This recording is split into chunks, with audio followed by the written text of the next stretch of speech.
नहीं किस जन्म की दुश्मनी निकाल रही है मुझसे। ऐसी छुई मुई बनकर बैठी रहती है जैसे मेरे आने से पहले 8-10 नौकर चाकर आगे पीछे फिरते रहते थे। थोड़ा बहुत हाथ पैर हिलाने से कौन सा शरीर घिस जाएगा इनका। सब कुछ मेरे भरोसे छोड़कर बैठ जाएंगी। बाहर से थक कर आओ और फिर घर में आते ही रसोई में लग जाओ।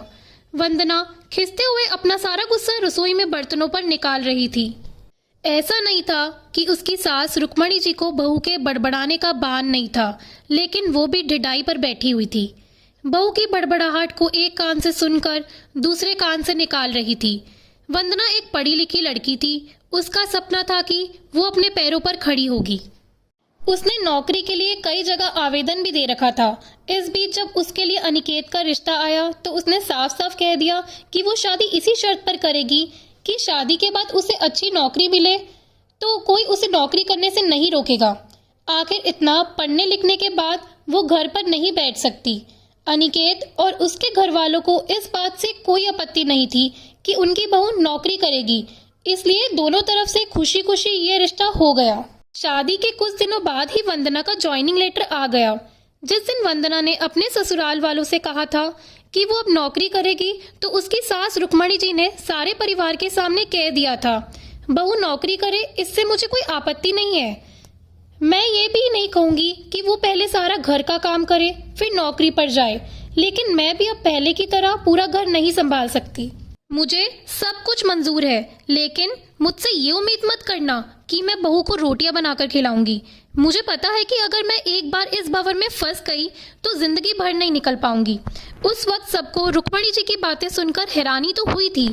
उनके पति ने तो यह भी कहा कि मुझे नहीं पता था कि मेरी सीधी सरल पत्नी भी सास बनते ही अपना रूप बदल लेगी। लेकिन इन सब बातों का रुक्मणी जी पर कोई असर नहीं हुआ। वो तो अपनी जिद पर अड़ी हुई थी।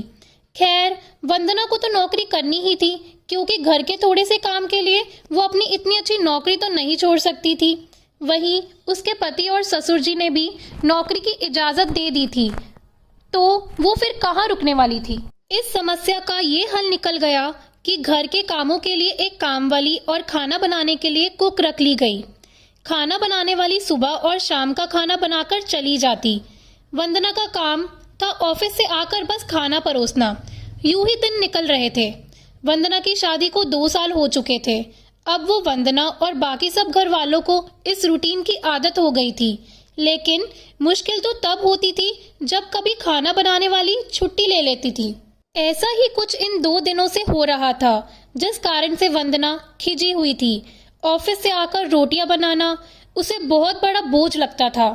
वैसे तो रुक्मणी जी इन दिनों में सब्जियां काट कर बना देती थी, लेकिन बहू के ऑफिस से आने के बाद रसोई में झांकती भी नहीं थी। उस समय वंदना को अपनी बैठी हुई सास बहुत चुभती थी। वो बड़बड़ाती रहती और रोटियां बनाती रहती। बाद में अपनी माँ से फोन पर भर भर कर शिकायतें करती, जिसके बाद उसे थोड़ा सा सुकून मिलता था। कुछ दिनों बाद वंदना के भाई की शादी भी तय हो गई। वंदना की होने वाली भाभी भी नौकरी पेशा थी। वंदना की माँ ने सगाई के वक्त ही खुश होते हुए गर्व से कह दिया, भाई मैं तो और सासों की तरह नहीं हूँ जो बहू के आने पर हाथ धरकर बैठ जाऊं। जब अभी तक पूरा घर संभाल रही थी तो अब क्यों नहीं।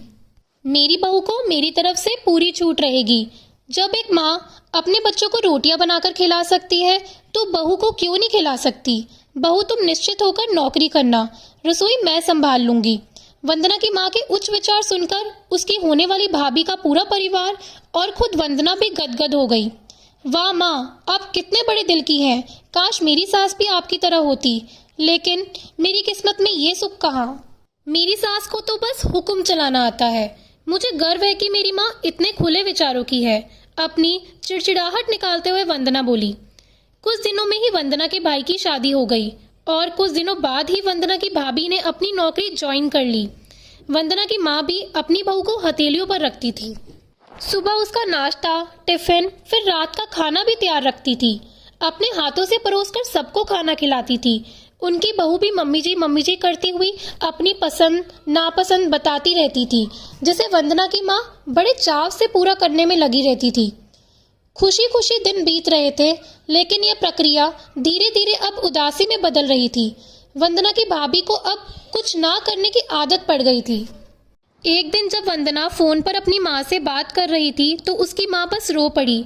बेटा, मैं इतना करती हूँ तेरी भाभी के लिए, फिर भी उसे मेरी कद्र नहीं। अरे मेरी दी हुई छूट अब मुझ पर ही भारी पड़ने लगी है। क्या हुआ माँ, आप ऐसे क्यों बोल रही हो? आप तो भाभी का मुझसे भी ज्यादा ध्यान रखती हो। क्या भाभी ने आपसे कुछ कहा है? वंदना बेचैन होते हुए पूछने लगी। कुछ क्या बेटा, अब तो सब कुछ वो मुझे ही कहती है। ऑफिस से आने के बाद एक गिलास पानी के लिए भी मुझे आवाज देती है। नाश्ते में थोड़ी देर हो जाए तो मदद करने के बजाय गुस्सा होकर यूं ही बिना खाए चली जाती है। आखिर मेरा भी कुछ आत्मसम्मान है या नहीं? मैं तो उसके लिए बस काम वाली बनकर रह गई हूँ। माँ, ये तो बहुत गलत बात है। आप भाई से साफ साफ कह क्यों नहीं देती कि अपनी बीवी की लगाम खींच कर रखे? आप माँ है, कोई नौकरानी नहीं। भाभी नौकरी करती है इसका मतलब ये नहीं आप पर हुक्म चलाएगी, गरजते हुए वंदना बोली। किस मुंह से कहूँ बेटा, पहले तो खुद मैंने ही आगे बढ़कर कुल्हाड़ी पर अपना पैर दे मारा, फिर शिकायत किससे करूँ? तेरे पापा ने तो कहा भी था कि बहू को ज्यादा छूट दोगी तो बाद में पछताओगी, लेकिन मुझे ही बड़ाई की भूख थी जो अपनी बहू को सर पर चढ़ा लिया। एक बात कहूँ बेटा, तू चाहे अपनी सास को कुछ भी कहे, लेकिन समदन जी का ये फैसला सही था कि वो बहू को रोटियां बनाकर नहीं खिलाएगी। एक बार वो सबकी नजरों में बुरी आकड़ सास तो बन गई, लेकिन आगे के लिए कम से कम अपना आत्मसम्मान तो बचा लिया। अब ना तो तू उन्हें कोई ताना मार सकती है और ना ही कोई रिश्तेदार। काश मैंने भी शुरू से यही घर गृहस्थी की पूरी जिम्मेदारी अपने सिर पर लेने से इनकार कर दिया होता तो आज मेरा ये हाल नहीं होता। माँ की बातें सुनकर वंदना निशब्द हो गई। भारी मन से उसने फोन रख दिया। बाहर हॉल में आकर देखा तो सास ससुर आराम से बैठकर बातें कर रहे थे। बातें करते करते उसकी सास अपने नाखूनों पर नेल पेंट लगा रही थी, जिसे देखकर ससुर जी उन्हें चिढ़ा रहे थे। अब बुढ़ापे में ये फैशन करके किसे दिखाओगी? मेरी तो नजर भी कमजोर हो गई है। किसी को नहीं दिखाना मुझे, मैं तो अपनी खुशी के लिए लगाती हूँ। सारी उम्र तो घर गृहस्थी में उलझी रही, अब अवकाश का वक्त आया है तो अपने शौक तो पूरे कर लूं। पता नहीं कब भगवान के घर से बुलावा आ जाए। वंदना की सास मुस्कुराते हुए बोली। पता नहीं आज क्यों वंदना अपनी सास की बातें सुनकर चिढ़ नहीं रही थी, बल्कि वो भी मुस्कुरा उठी। सही तो कह रही है मम्मी जी, एक गृहिणी को अपने लिए वक्त ही कब मिलता है? पहले अपने बच्चों को पाल पोस कर बड़ा करो, फिर कामकाजी बहू आ जाए तो उसे और उसके बच्चों को संभालो। काश मेरी माँ ने भी मेरी सास की तरह पहले ही कह दिया होता कि बहू को रोटियां बनाकर नहीं खिला सकती।